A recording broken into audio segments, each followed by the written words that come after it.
My name is Jackline Arao, and I am the marketing director at Tetra Pak East Africa. I've been in employment for close to 12 years now, and I can say that I have enjoyed my journey. I fiddled with the idea of entrepreneurship, and let's just say it wasn't my pudding or my cake. Or every other day I would have a different idea, or you just can't settle on something.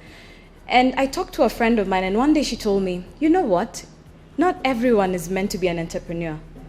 And I said, okay, perhaps she has some sense to it. And I put my heart and soul into what I do. And I can confidently say right now that I love what I do. People will complain about work. Oh, they're using me. Yeah, you're the one who said that. Yeah, they're using me, or this and that. I don't like this place. But I got to realize the more positive you are about where you are, the more fun you'll have, the more you'll learn, and the more you'll make an impact. So just enjoy and go with the flow where you are. So a little bit about myself. So there's a gentleman called Mr. Arao. Yeah? So I'm married to Mr. Ronald Arao. And I can say that he has been my greatest support in my journey, because he's also in the career path as me, and we support each other. The reason why I go to work every day are these two people here, my little people. And they give me purpose, and they give me reason to wake up and drive myself. Yeah. And then I'm a strong believer of community, and I'm a strong believer of a sense of belonging. And your backbone is the people who support you. And if you throw yourself in a certain career path, especially if you're a woman, you have to have a very strong community behind you. So I leverage on a village to raise my family. I leverage on a village to support me. And I'm very surprised to see some of my village here. My mother is actually here. She's never attended anything.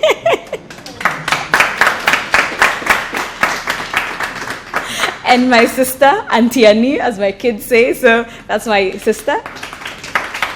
So that's it. Now, let's go to the real thing.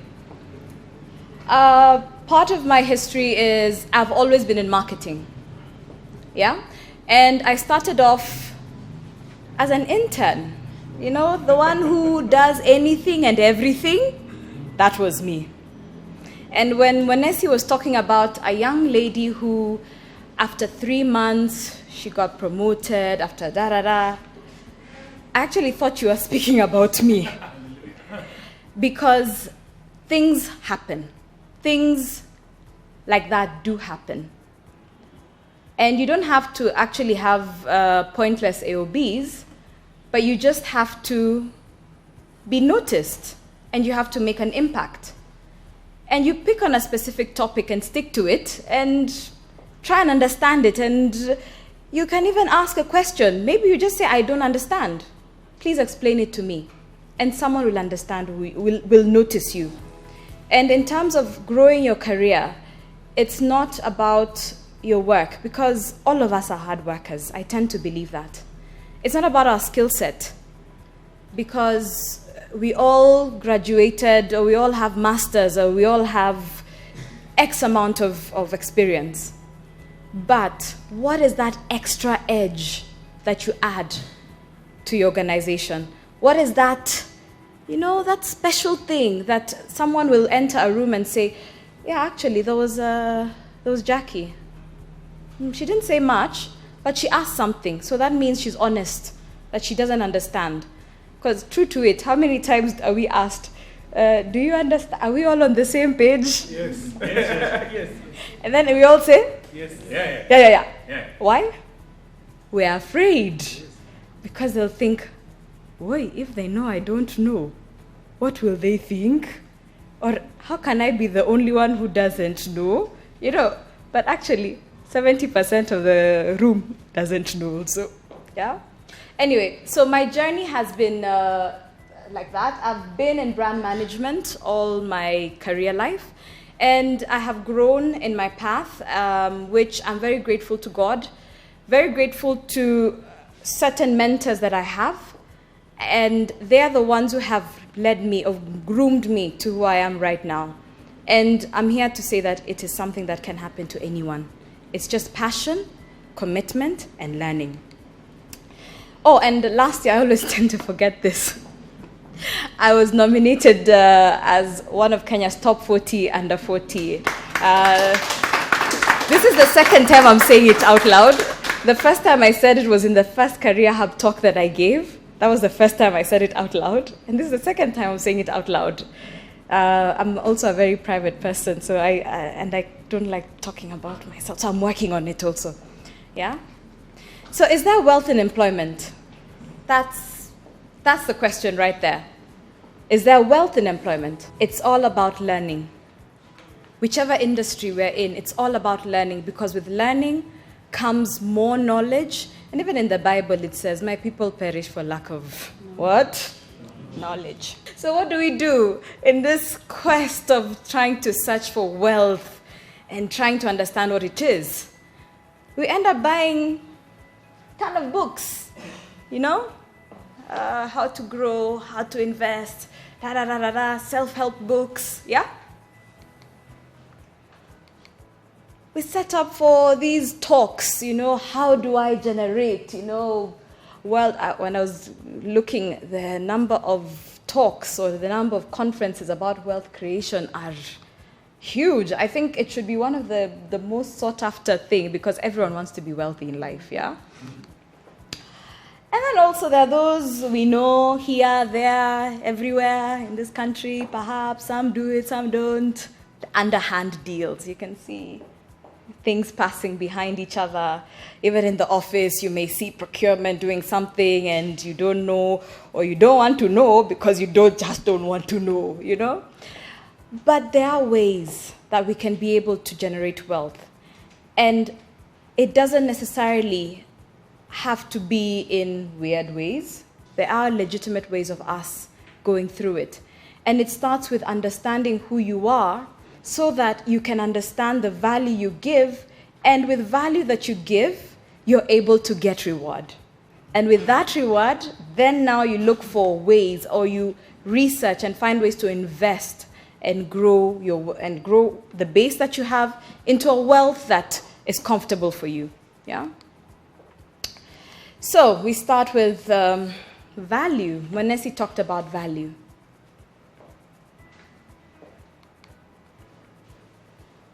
I got paid $50 million this week. Do you think that's a mistake? Or did my boss finally realize how valuable I am? I would wish that, right? But if your organization discovers the value that you add to them, the reward will surely follow. But how do I add value to the organization? First thing, it all starts with me. Do I have something to offer? What do I know that I can give? So it starts with understanding who you are. And it's not as simple as going to Uhuru Park one day and sitting under the tree, or going to a resurrection garden or somewhere and saying that today afternoon I am going to really know who Jackie is, and now I'll throw myself in. No, it's a journey. It's a journey that we go through, but it has to be a deliberate journey. So we have to start by doing almost like a pros and cons. What is it I'm good at? What am I not good at? What are my limits? What are my strengths? And once you understand those, then you're able to apply yourself. Because in that particular moment, you can be honest with yourself. If it is not your strength, then you can actually speak and say, I can support you, but I'm not comfortable leading. Or can you be able to coach me so that I can get to where I need to be? So the moment we understand who we are, then we're able to add value. Then there's something about impact. Big or small, always aim to make an impact. So here I'll talk about my story. And I'll go to the story of starting out when I was an intern. And I was an intern, became management trainee, assistant brand manager, then, it all moved up from there. And my job was cleaning out a store, the marketing store, which has POS material. These things you see in supermarkets, the posters, the bantings, all those things. My work was to just clean that out and arrange, and if someone wants something, I just do it. I at that point, I was wondering, did I come to do this? Really? Do I really need to do this? But then I told myself, I've come to learn. So whatever it is they'll give me, I have to do it. And do it well. Not just do it half-heartedly, do it well and do it to completion. And with the smallest of tasks, even though it was to arrange it, there's a way you can arrange. You can put the posters here, you can put one thing here, you can put that there. I used to arrange it and put it in alphabetical order, per brand, you go the extra mile. So whatever it is that you do, find a way of making an impact, even in the tiniest of tasks. Yeah? And then learn. There's something happens when we start employment. We get comfortable. Yeah? When you've identified how to do your job, you get on, with a wave. It's like, oh, I'll wake up, we'll do these reports, Excel, da-da-da. And we don't go the extra mile to learn. But what we forget is, the more we learn, the more we're able to stand out because we're fresh. You have a new idea that you want to share, or you've learned a new formula in Excel that, when someone says, hey, how did you calculate this and that? Because you learned, so you want to help someone else. Like, I know. Yeah? And when you learn, you're able to add value to the organization because, you're fresh. You have fresh ideas. You're vibrant. You're not just every day, do this, do that. So learn. Always learn. Even as I speak right now, I've been in Tetra Pak for a couple of years, but I still say I'm a toddler. Because I'm still learning. There's a lot I still don't know, and I'm learning. But I can say, no, I know everything. By now, I should know everything. That's why they put me in this position. I should know. But no, it's about learning, and every day is a journey. And then there's a very critical point here. Does your employer add value to you? As when we mentioned earlier on, we're using each other. Yeah? So, the employer is using you to get an output. You're also using your employer to get an output because we need a salary at the end of the month, right? But one thing we have to understand is, if the employer does not add value to you, it will be very difficult for you to add value to them. Because you're either bored, you're not engaged, and you're not passionate. So when you're in that environment, it's almost like a toxic environment because you will always be wondering, why is it that I'm not progressing? Why is it that the next person is always noticed? Why? Because you have an inner issue, you're just disgruntled. You're not, because they're not adding value to you, you're not adding value to them. And it's going to be a vicious cycle and no one will get anywhere. So you have to get to that point where you understand, are they adding value to me? And if they're not adding value to me, what do I need to do? You take it by the horn, the bull by the horn. You just approach your line manager and say, perhaps I need a new challenge. Perhaps I need to learn X. And if that doesn't work as well, maybe it's time to part ways with your employer and look for somewhere where you can add value and they can add value to you. Remember, you live one life, YOLO, yeah? Not that I'm telling you to quit your jobs and go hungry. But we have to be cognizant of the fact that you have to add value. Be selfish also, because the employer is selfish. Yeah? And I always say that you are where you are to learn, develop yourself, and leave a mark. If you don't leave a mark, then you might as not, you may not have gone there. You know? So where you are, leave a mark. Then comes this interesting part. So you have decided with your line manager you need a new challenge. So maybe they've decided, let's put you in another department, or let's give you more tasks. Or you've said, I'm going to leave this job and go somewhere else. In comes, after you've gone through the formal process of interviews and all that, comes the negotiation. How many like negotiating? Oh, you do? Hey, I'm afraid of you. But negotiation is the one thing we as humans tend to fear because of the unknown. You don't know what the other person is holding. You know, the underhand, that card that they'll just throw on the table and you'll be like, eh, yeah. Like now, I normally... I have one of my line managers. He doesn't sit in Africa. He sits elsewhere.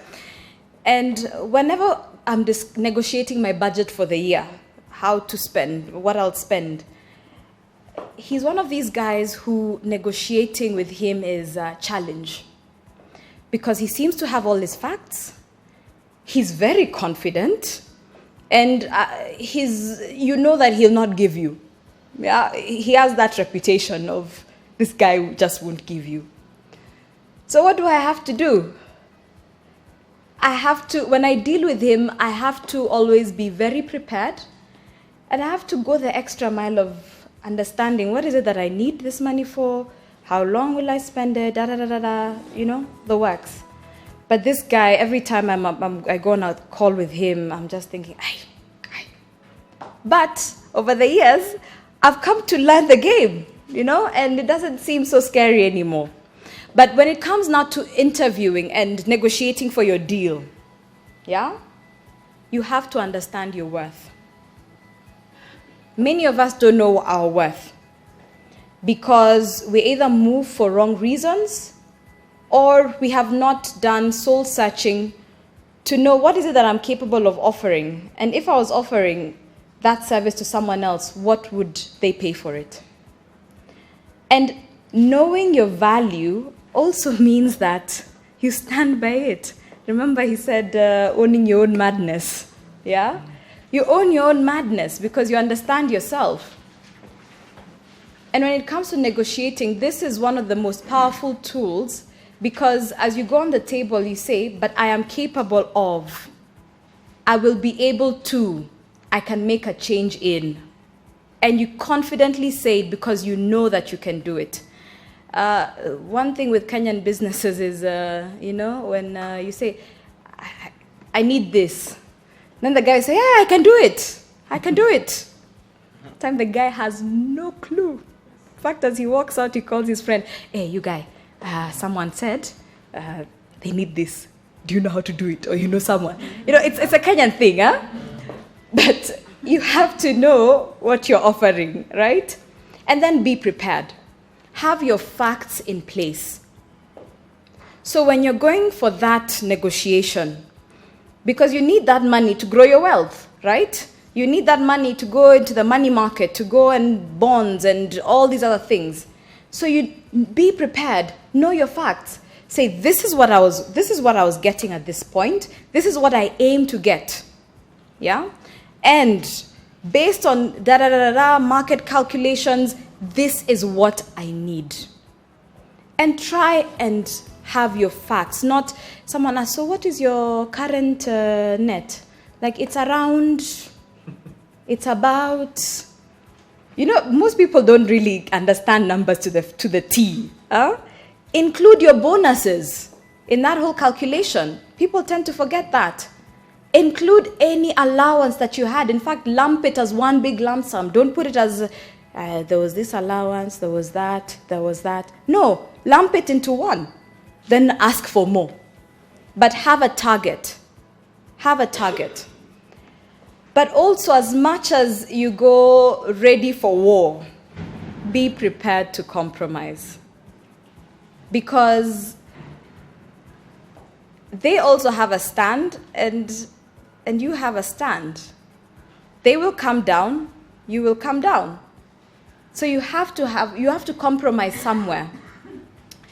And part of the compromise has to happen when you look at the bigger picture. I'll give an example of when I was leaving Colgate to join Tetra Pak. We dealt with a negotiation, and it took months. You say this, they say that, you say this, they say that. Then it got to a point where it felt like we were, at a standstill, because no one is budging. And I felt that, hey, I've compromised so much. I mean, they have to also give in something. Then I took another step, and I looked, why is it that I'm moving? Why am I moving? And now I started looking at the bigger picture. Where I was, I had almost learned the job. You could do it by heart, I felt that I'm not adding more value to the organization, and they're not adding more value to me. And if I needed to grow in that organization, I had to leave the country. At that point in time, I couldn't leave the country because I had a young family, there were things that just were not in line. So I looked at the bigger picture. If I don't budge, what is there for me to lose? And I saw with with Tetra Pak, for instance, the growth opportunities are much more than where I am. So am I going to lose this opportunity just because of some money money is good. We all need money, right? But when you look at the bigger picture, you'll be able to get way more money if you're just patient. Yeah? So look at the bigger picture. Analyze what is it that you want to get. Sometimes you can be called a manager, but you find the pay that you're being given is really not a manager. You're even so embarrassed to say that you're a manager. Yeah? But the fact that you're a manager, the next time you're going to apply somewhere else, you can leverage on your title to get to the next platform. So look at the bigger picture. And then in business, one interesting quote I saw, you don't get what you deserve. You can never get what you deserve. I think I deserve hundreds of millions and all that, That's what I deserve. I think I deserve that. But we can never get what we deserve. But you'll always get what you negotiate. At least the base is what you will negotiate, and that's what you get. Are we together? Yes.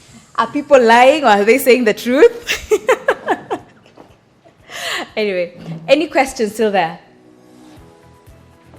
Okay. So we go to my worth, and here, once you have, yes. So what was the final answer you gave after the continued stalling of the conversations? I actually called, and I called the person who was going to be my manager, and I asked them, can we meet? And we met at the Java there near Kempinski, and we had a discussion. And I asked her, what is my progression in this particular role? Where do you see me, And I actually told her, I'm joining this organization to take your place. I told her that. And true to it, I took her place. So I gave in. But you see, before giving in, you've negotiated on, it's like you start at this base, then you say, no, I want this. Then they reduce you to here. And you say, no, I want this. Because you're also negotiating with facts.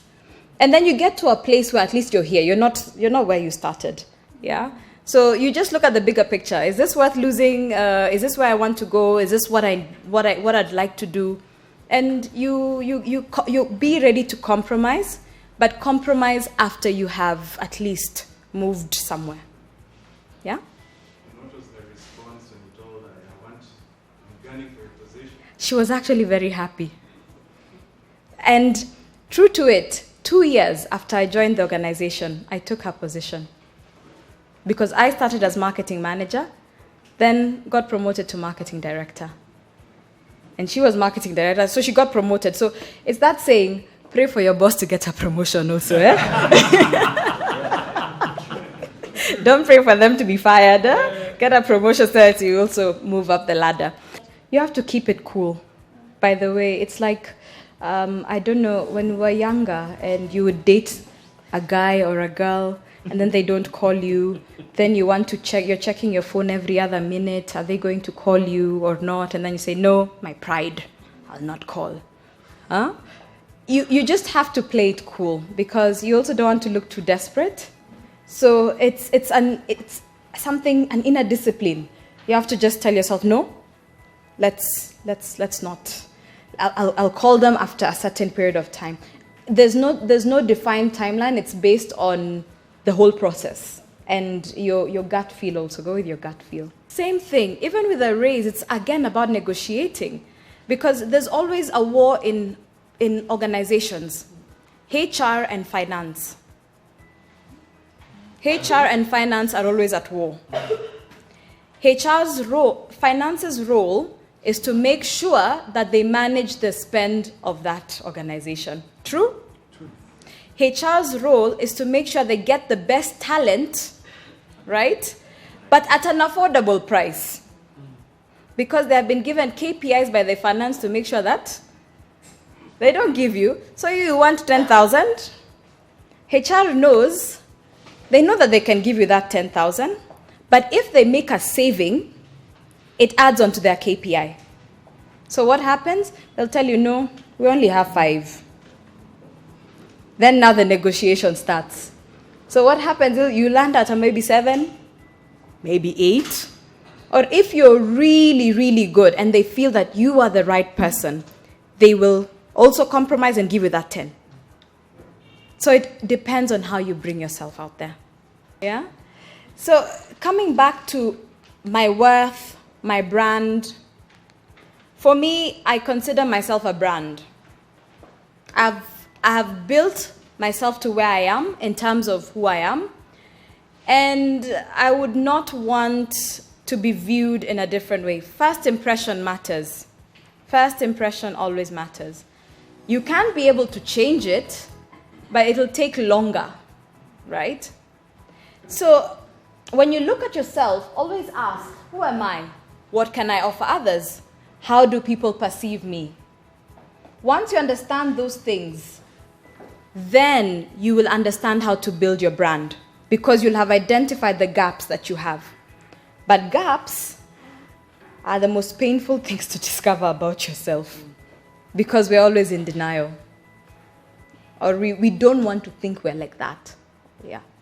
But that is the first step to identifying who you are and to develop brand X. Yeah? Do I speak? Do I act? Do I look the part?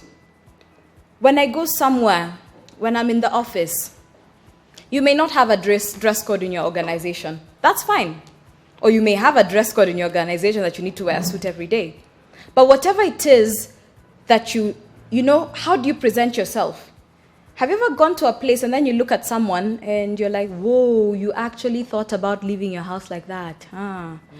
Then, in the meeting, they're the ones standing up to speak and they're almost like the main person. You're like, wow.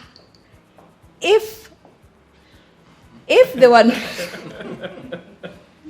if someone didn't introduce them as the main speaker or that, would you have thought that they have something in here? Sometimes you have to fake it until you make it. Yeah? So look the part. Speak, research, learn. Because it's a brand that you're building. Then think of yourself as a product on the shelf. As he said, if you are going to hire a marketing manager for you, Would they even want to take the job? That's the first question. Would they want to promote brand X? So you start from there. And then the journey of self-discovery is a never-ending journey. What I know now is not what I knew 10 years ago. It's not what I knew 3 years ago. And it's not what I'll know 5 years from now. But I will use that information to improve myself. And that is the most important thing. Journey of self-discovery. And that is, I think, what he mentioned, how to do it faster, or to get the right cues, or things that you can do to discover what your capabilities are, or how to improve your position where you are. Yeah? And one thing I like about this is branding is what people say about you when you're not in the room, when you're not there. So when I leave this room, what will you say about me? That is the key thing for me. For me, it's all about what impression did I make?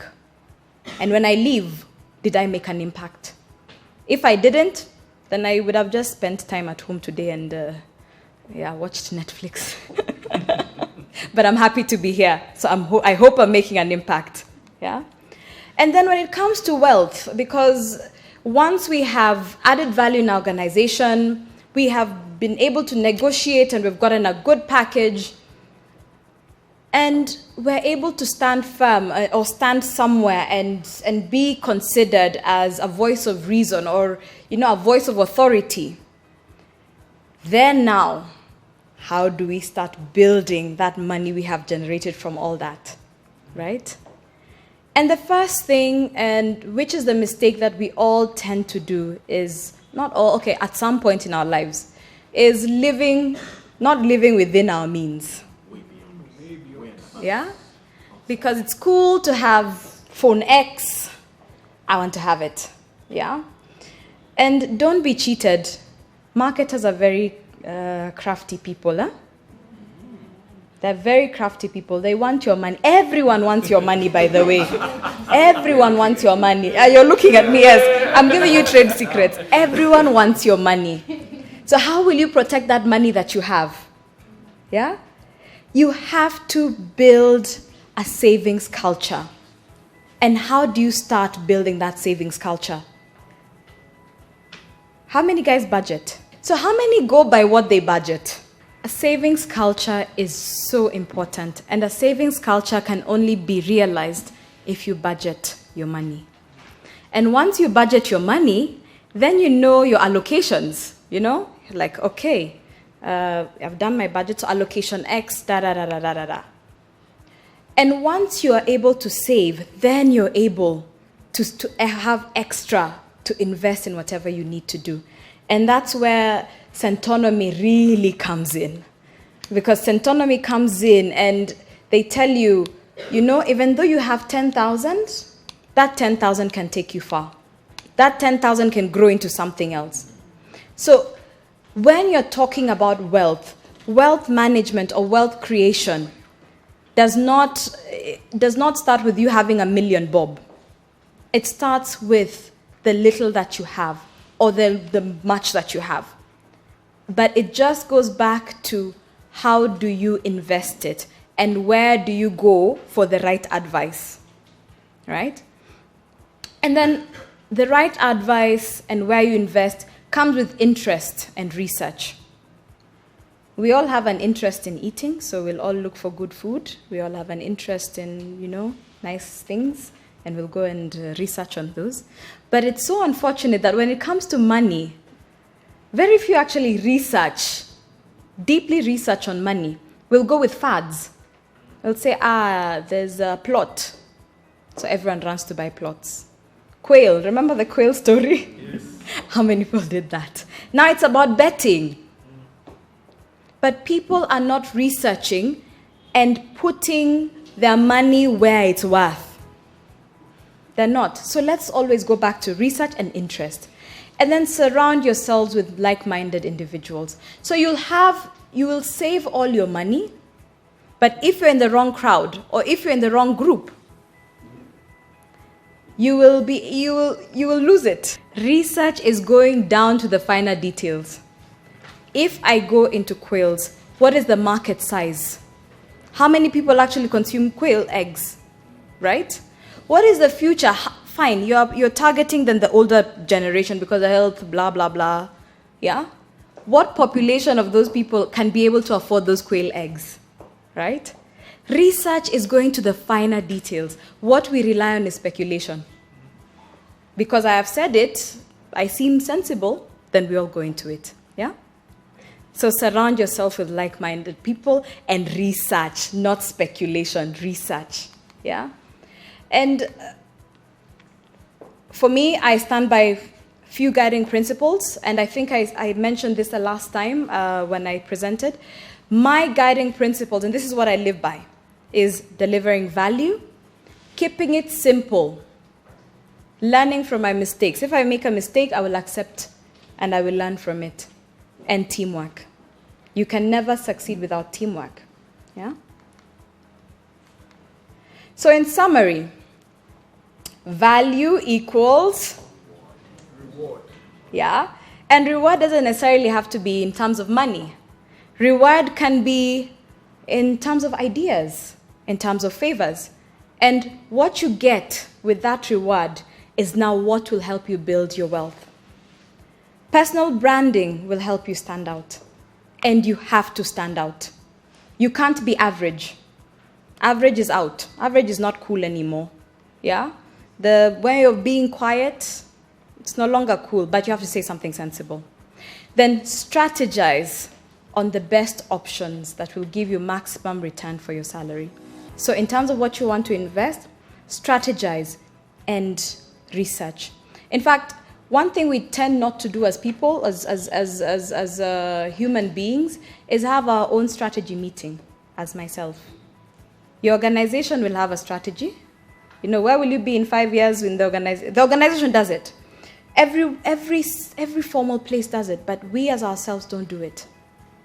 And we need to do that. Where will I be in 5 years? And it doesn't need to be very formal. You can just jot on a piece of paper what your hopes and aspirations are, and it's very important because it's what will drive you. Then savings and investment culture, it will lead you in the right path. And Centonomy can guide you in that path because they have the information, they have the experience to get you to where you need to be. Yeah? So in conclusion, formal education will make you a living. True? We have all gone to school. Yes. We can have a living, right? But self-education is what will make you a fortune. And self-education is what we are all here to get. Yeah? Because this is not something forced. This is not something that we have been told you must do. Yeah? And with that, I'd like to say thank you very much for the opportunity, and I wish you all the best.